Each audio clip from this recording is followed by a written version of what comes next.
Ukrainian forces are fighting back, attacking Russian-held territory on the southern city of Kherson. Tens of thousands of residents in that area fleeing. On Balance host Leland Vittert is here to discuss these latest developments. So, Leland, Russia is saying it's finished its civilian evacuation of Kherson. The Kremlin, though, also announcing that massive troop enlistment of 300,000 reservists has ended. So what happens next? Dealer's choice. This is Vladimir Putin, right? So we have no idea really what Putin's endgame is. It's certainly that he wants to, in his words, and he told us yesterday, flip the world order, right, and prove to the West and teach them a lesson.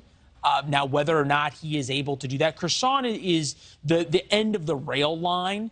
And it's been the Ukrainian defensive area to keep the Russians from pushing all the way through and capturing all of the Black Sea coastline.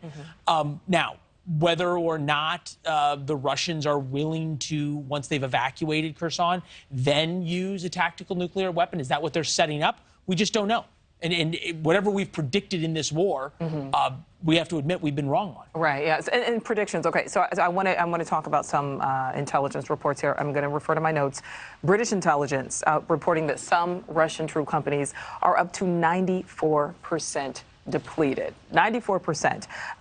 Ukraine is saying that Russia is sending troops infected with diseases. We're talking tuberculosis, hepatitis, to the front lines. If that is in fact true, how much longer can Putin, can Russia, can the Kremlin keep this up?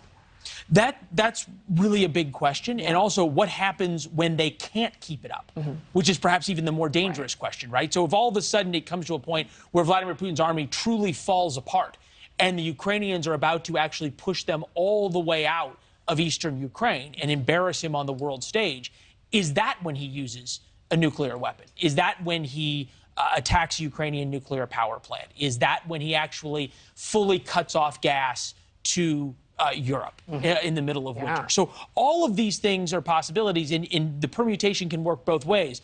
The Ukrainians continuing to really kick the Russians out is a good thing, or it only further corners a rabid dog, for lack of a better term, who just happens to have the world's largest stockpile of nuclear weapons. Absolutely. Yeah, no, I love how you said that, because it is true. Like, what happens when things are just depleted?